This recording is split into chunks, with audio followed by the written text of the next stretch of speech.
De volta com o Canal Livre, hoje conversando sobre pandemia no Brasil. Neste bloco, nosso convidado é o governador da Bahia, Rui Costa. Boa noite, governador. Boa noite a todos os amigos e amigas da Band. Governador, a situação da Bahia é de medidas restritivas nos últimos dias e a população tem até colaborado, mas mesmo assim não tem baixado aí o nível nesse momento de necessidade de novos leitos na rede pública e privada em relação às UTIs na Bahia para combate ao Covid-19. Quais são as medidas que serão adotadas ao longo dessa semana para diminuir efetivamente, né, esses números na Bahia?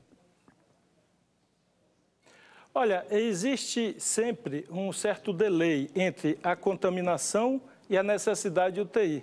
E o inverso também acontece, do momento de desacelerar, ou seja, entre as medidas tomadas e a diminuição da demanda de UTI, existe também um delay de dias, é isso que nós estamos vivendo. Mas a boa notícia é que já após uma semana de medidas restritivas, nós já colhemos a diminuição do ritmo de crescimento dos casos.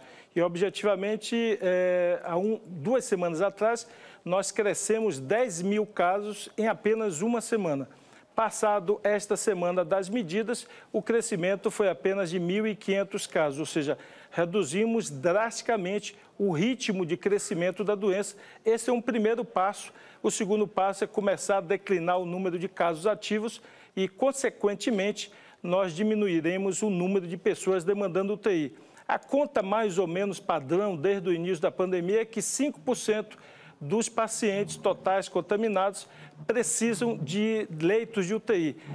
E, portanto, a estratégia é sempre de diminuir o número total de contaminados para, em seguida, colher a diminuição da pressão sobre os leitos hospitalares. Mitri.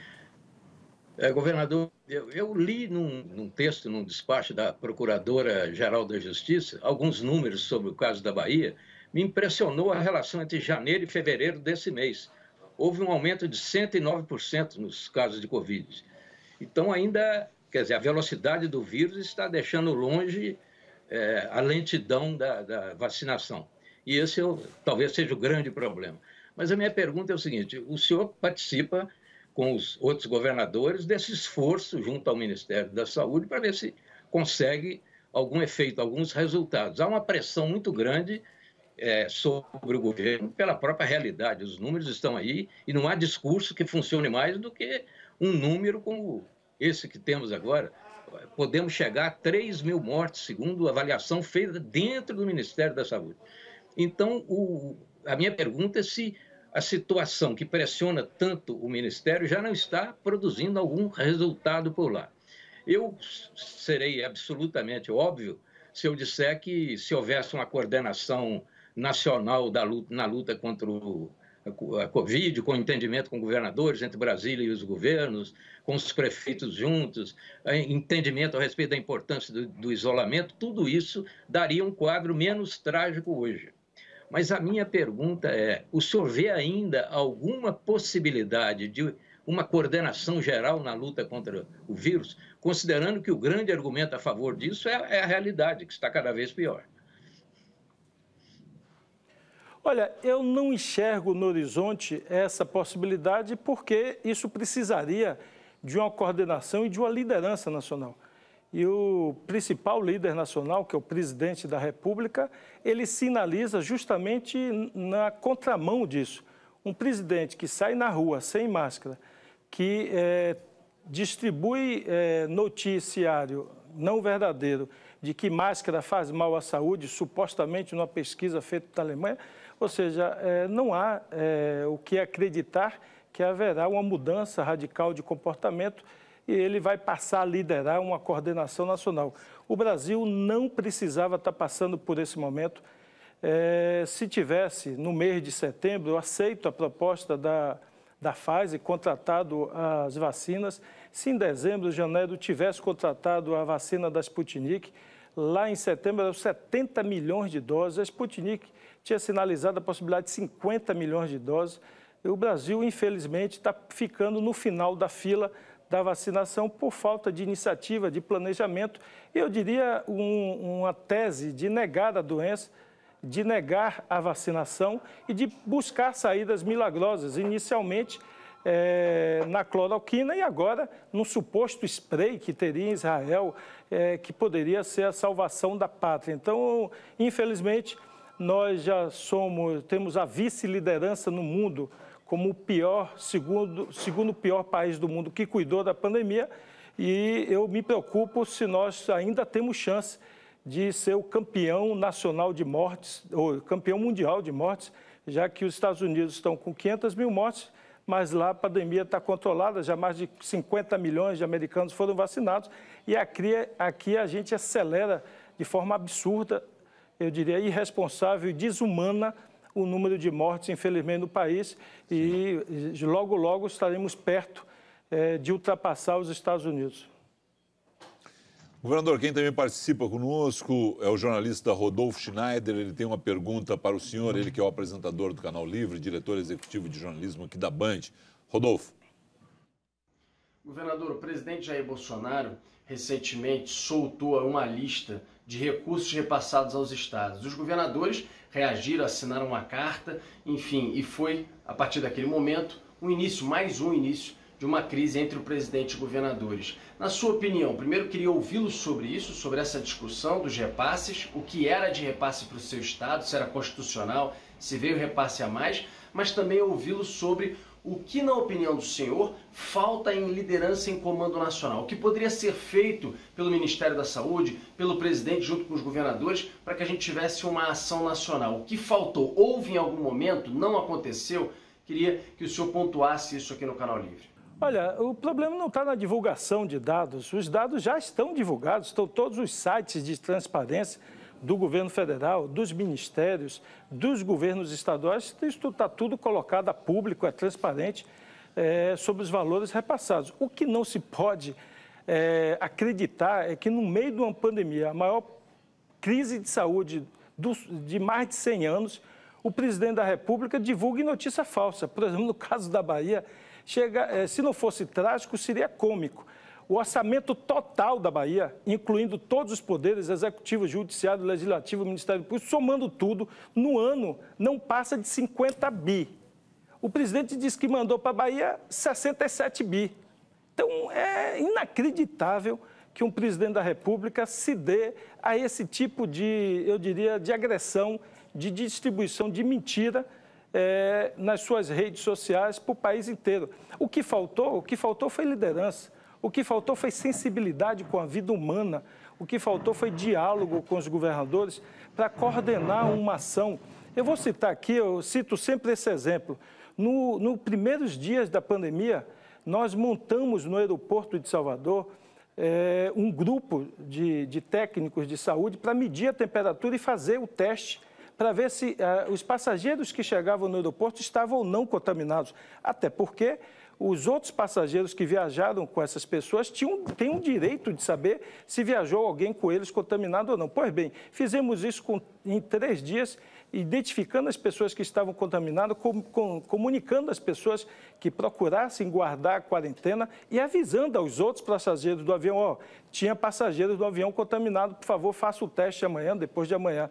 Pois bem, a Anvisa, a Agência Nacional de Vigilância Sanitária, entrou na Justiça e conseguiu decisão judicial para impedir que o Estado fizesse a medição de temperatura e o teste para saber se as pessoas estavam com Covid. Ou seja, deve ser o único caso do planeta que a agência que devia cuidar da saúde das pessoas estava impedindo um Estado subnacional de monitorar a proliferação do vírus. Então, esse foi sempre o tom do governo federal. Ao invés de ajudar, atrapalhava. Então, era preferível aquele velho ditado, se não pode ajudar, pelo menos não atrapalhe. Mas eles preferiram nem esse ditado seguir, ou seja, além de não ajudar, buscaram sempre que podiam atrapalhar, como a fiscalização das estradas da BR, o governo federal não fez, nós montamos barreiras para monitorar, também fazer testes, e também lá nós fomos impedidos, porque o governo federal passou a dizer, não, aí a estrada federal não pode fazer teste, não pode medir temperatura. Então,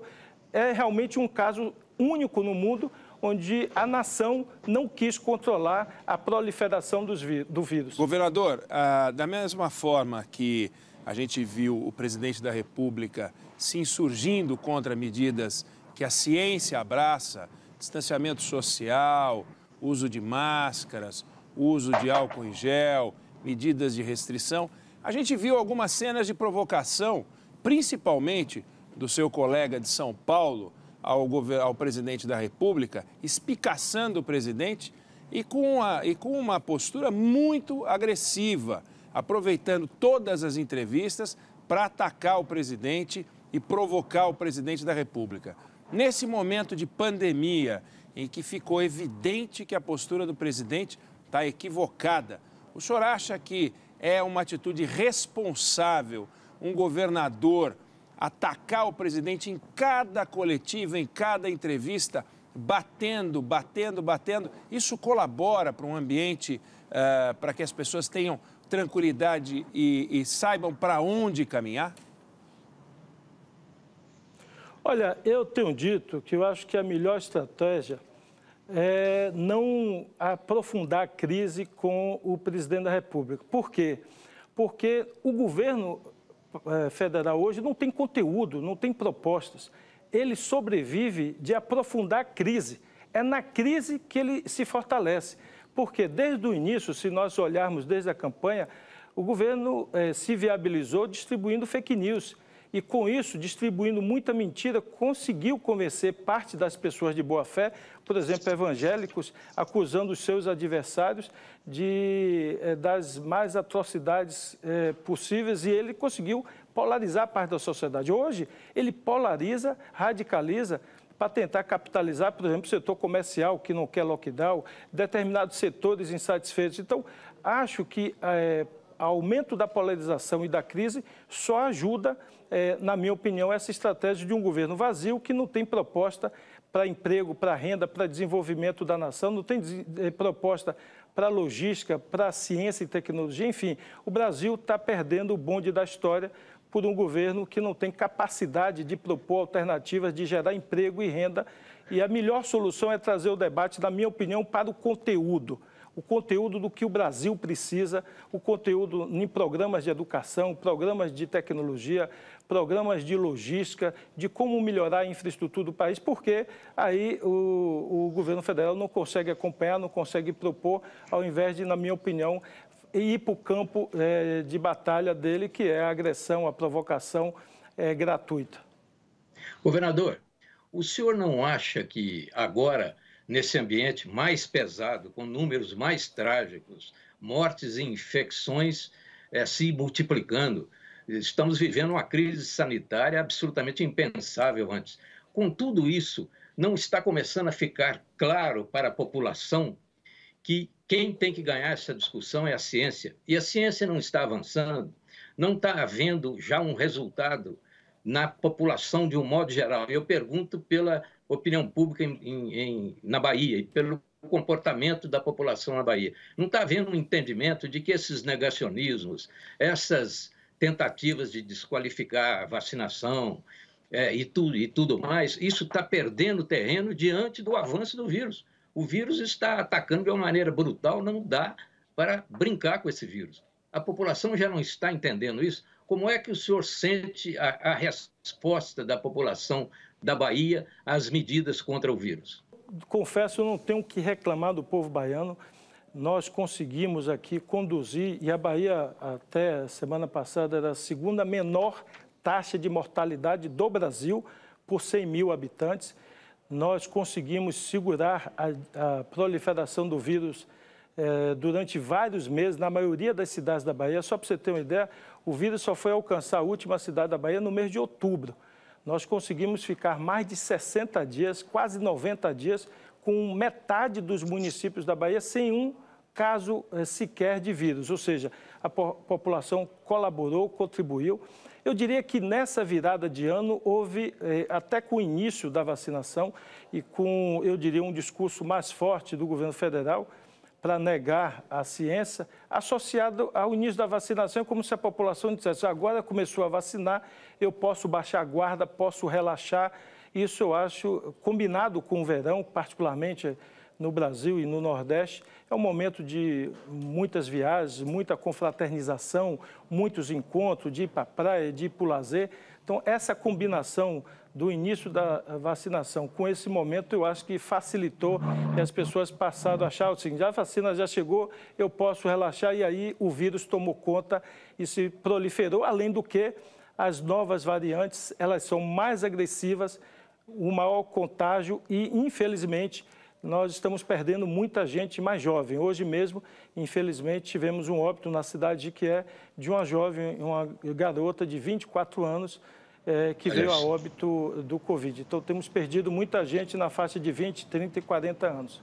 Quando um apartamento pega fogo, governador, os bombeiros vão lá, eles jogam água, inundam o apartamento e erra quem disser que o estrago foi provocado pelo corpo de bombeiros, né? O que provocou o estrago do apartamento foi o fogo. Quando aparecem as medidas restritivas, a discussão, no entanto, ficou: as medidas restritivas são responsáveis pela contenção da economia, quando, na verdade, o que provocou as medidas restritivas e a contenção da economia foi o vírus. Essa discussão está mal conduzida. Tem muita gente responsabilizando os governadores, e isso o presidente da República tem feito e muita gente acredita nisso, responsabilizando os governadores pela decisão, como se fosse uma decisão tirada do chapéu, de fazer as medidas restritivas.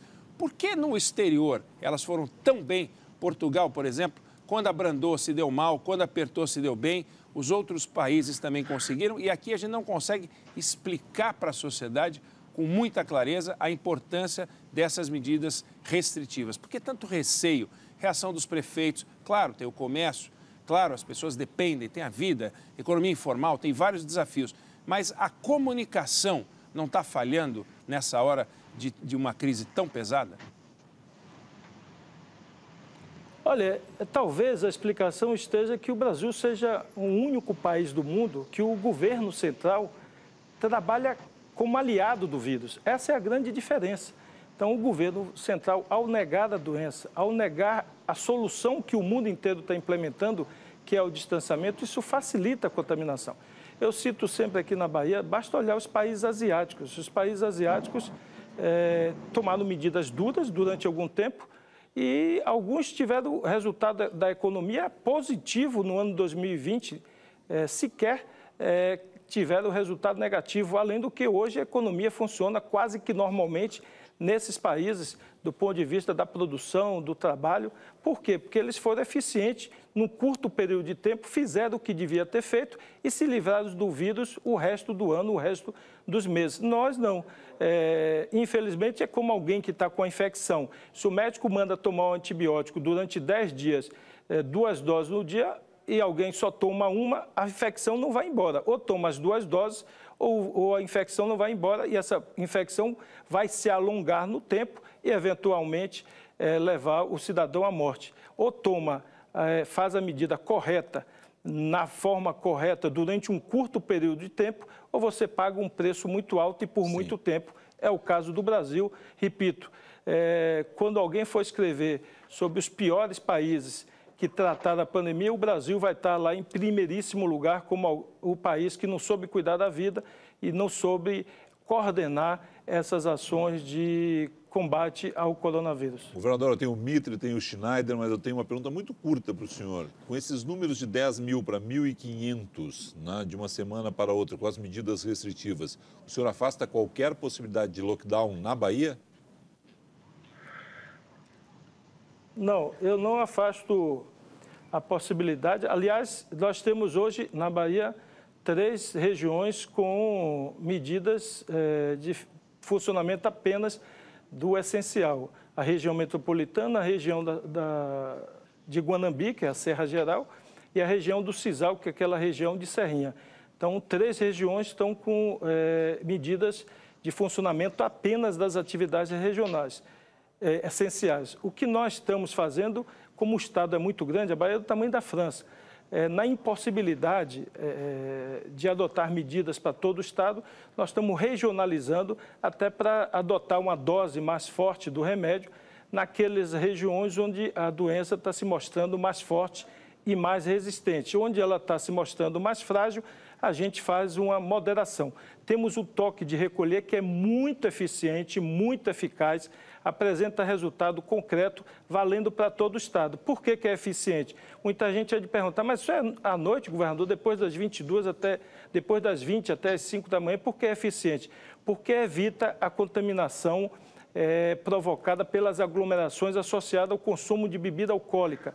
E essas aglomerações, que envolvem muitos jovens, elas têm um alto teor de contaminação, porque ao beber você baixa a guarda, tira a máscara, abraça, beija e se aproxima, e com isso há muita contaminação. Então, na medida em que a gente implementa só essa medida do toque de recolher a partir das 20 horas, já há uma queda bastante expressiva da contaminação e do ritmo de contaminação. Nós ainda vamos demorar uma semana para perceber esse efeito na demanda de leitos hospitalares, mas nós vamos perceber com absoluta convicção. Certo. Rodolfo Schneider tem mais uma pergunta para o senhor. Governador, o que está sendo feito pelo seu estado? O senhor está tocando à frente negociações para a compra de vacinas Sputnik, Pfizer, Johnson & Johnson. O que está sendo feito agora pelo seu estado, de forma paralela ao governo federal, para tentar trazer vacina para os cidadãos do seu estado? Olha, o que nós precisamos, o Estado da Bahia precisa, é apenas de um amparo legal para comprar e vacinar a população. Nós tínhamos um contrato de 50 milhões de doses, um pré-contrato com o laboratório russo, no mês de dezembro. Não conseguimos efetivar essa compra por não ter um amparo legal que possibilitasse a compra e a aplicação da vacina. E, neste momento, nós fizemos uma nova ação judicial essa semana. Estamos esperando a decisão do STF para que nos autorize a comprar e vacinar. A negociação está feita, o contrato está negociado e basta apenas assinar, pagar e receber em poucos dias o primeiro lote de vacina. Está tudo negociado. Infelizmente, nós não temos uma legislação que nos ampare e, por isso, estamos recorrendo a uma liminar judicial. Não conseguimos entender por que essa morosidade. Tem vacina disponível para comprar e aplicar no povo, basta ter vontade, decisão e velocidade. Mitre. Governador, no primeiro bloco nós discutimos um pouco, muito rapidamente, o tempo é curto, sobre essa rima pandemia-economia, que deve definir a eleição em 2022. Eu não tenho dúvida sobre isso. E discutir a eleição agora é cedo, depende do ponto de vista, porque vários possíveis candidatos já estão aí atuando e já pensando nisso. O presidente da República, às vezes, parece que só pensa nisso. Eu pergunto ao senhor como é que está o seu partido e como é que está a oposição, tendo em vista os primeiros movimentos que têm que ser tomados, e já existem lá, né, no seu partido, tendo em vista 22. A possibilidade de alianças. Eu vi uma declaração do Haddad agora, dizendo que o Ciro Gomes fica lá do outro lado. Então, já levou o Ciro para o outro lado. Entendeu? Eu me pergunto se já não está começando muito complicado esses primeiros movimentos da organização da esquerda e da oposição para a eleição de 2022. Queria a sua opinião. Olha, eu, a princípio, acho que não tem que excluir ninguém, acho que tem que agregar quem quiser discutir um projeto para o Brasil. Só que, neste exato momento, é evidente, não tem ambiente, nós não temos tempo e nem temos cabeça para parar para discutir a questão de 22, porque o nosso foco exclusivo nesse momento é cuidar da emergência sanitária, da emergência da saúde e de conter esse desastre que assola o Brasil, que é o número de mortes, o colapso do sistema de saúde. Mas, passado esse momento, assim que tivermos controlado essa situação, eu pretendo me somar a várias outras pessoas que querem ajudar na construção de um programa de governo que sinalize claramente para o povo brasileiro que o Brasil pode mais, o Brasil merece mais, o Brasil tem capacidade para isso. Nós temos um país rico em possibilidades, rico em alternativas de gestão. Nós temos experiências extraordinárias nos estados, em vários estados, que podem ser apresentadas à população, experiência na área de educação, de ciência e tecnologia, experiência na gestão de saúde, nos investimentos de infraestrutura, nas parcerias público-privado. Então, temos muita coisa para apresentar ao Brasil do Brasil que é viável, do Brasil que é possível gerar emprego, melhorar a vida do povo. Isso tudo é um debate rico que eu acho que nós temos que fazer com todos aqueles que acreditarem no Brasil, acreditarem na força do povo brasileiro e acreditarem que é a paz que vai conduzir o Brasil a um porto seguro. Não é a guerra, não é o ódio, não é o conflito, e sim a união dos brasileiros que vai nos levar a um momento de desenvolvimento, de geração de emprego e melhoria da vida do povo. Mas nesse exato momento não há ambiente para fazer esse debate político. Agora nós temos que dedicar toda a nossa energia e todo o nosso tempo para cuidar das vidas humanas e salvar o nosso povo. Governador, 2020 fez a economia brasileira descer do 10º lugar entre as nações mais ricas por produto interno bruto para o 12º lugar. E se agora, em 2021, a gente crescer 3%, 3,5%, é possível que a gente ainda fique no 14º lugar. Então, a gente perdeu riqueza de forma importante. No entanto, a Covid vai passar, o Brasil vai superar essa crise, mas tem desafios que estão colocados aí há anos, quando o seu partido estava no poder, quando o PSDB estava no poder, e a gente não conseguiu resolver. O saneamento básico, tem 102 países com saneamento básico melhor do que o Brasil. O nível de educação do Brasil é um desastre retumbante. Em matemática, só 5% dos alunos no 3º ano do ensino médio conseguem entender aquilo que eles têm que entender. Desastre em infraestrutura. A gente não investe nada em infraestrutura. As rodovias do Brasil tem 100 e tantos países também em melhor condição do que a gente. Tem um Brasil a ser construído que não foi construído nos últimos anos, não vem sendo construído agora, e que, se não for construído, passada a Covid, a gente volta a ter os mesmos problemas de sempre, que a gente não consegue superar, e a gente anda de lado, patinando, atolado nessa estrada que derrapa num país de economia média, com renda per capita medíocre. Essa discussão é tão importante quanto a Covid, é evidente, mas ela não vem avançando. As medidas não estão sendo aprovadas no Congresso Nacional, reformas. Como é que o senhor enxerga esse quadro e esses desafios? Olha, eu concordo com você, tem muita coisa a ser feita no Brasil. Nós temos a possibilidade, na minha opinião, de alavancar investimento em infraestrutura. Por exemplo, a Bahia é um estado que este ano de 2020 ficou em 16º lugar como arrecadação per capita. Mas nós, ao longo dos 6 anos, fomos estado em 2º lugar em volume de investimento. Nós aqui temos o metrô, que é a 2ª extensão de metrô do Brasil. Licitamos agora 22 quilômetros de VLT, portanto, também uma 2ª maior extensão. Licitamos a ponte Salvador-Itaparica com investimento de 7 bilhões de reais.